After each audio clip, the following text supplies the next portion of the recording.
August 13, 1961, was the day the Cold War heated up. German citizens awoke to the sounds of the Berlin Wall being constructed.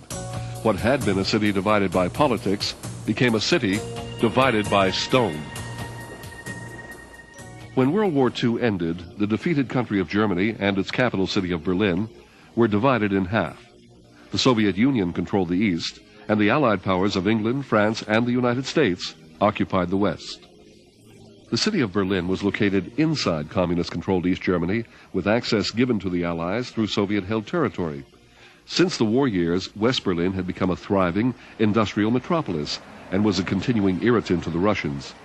It showed to the world, and to the East Germans in particular, the contrast between the communist and capitalist ways of life. Even worse, West Berlin was the only breach in the impenetrable Iron Curtain. It had long provided an escape route for thousands upon thousands of communism's top professionals and intellectuals. After the failed Bay of Pigs invasion, Berlin suddenly took center stage in the world arena. On June 15, 1961, Soviet Premier Khrushchev declared his intention to sign a treaty with East Germany, which would cut off free access to the city and terminate all Allied rights in West Berlin. The city had remained relatively quiet for almost a decade, but with this pronouncement, Khrushchev transformed it into a tinderbox.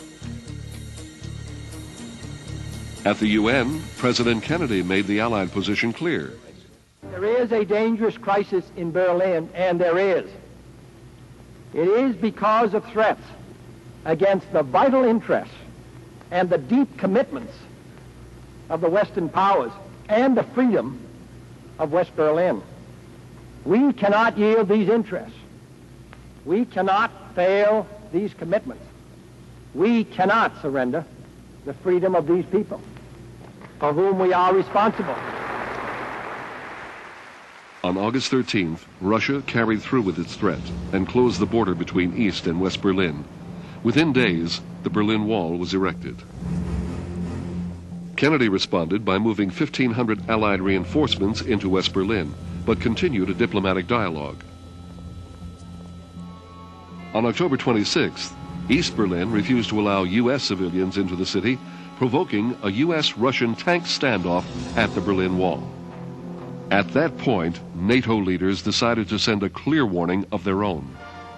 Bad weather grew steadily worse in Bavaria near the end of the 7-day NATO exercises. Among VIPs watching was Federal German Defense Minister Strauss. Helicopters demonstrated how 200 infantry could be transported in a matter of minutes to a threatened point. 60,000 American, French, and West German troops took part. 15,000 tanks and armored vehicles helped to make the operations the biggest of the kind NATO has ever staged.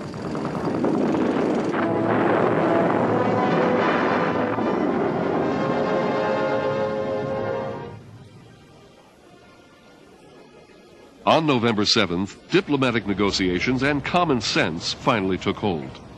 Having stopped the refugee flight to the West and having faced nuclear holocaust, Khrushchev announced that he would postpone settlement of the Berlin question.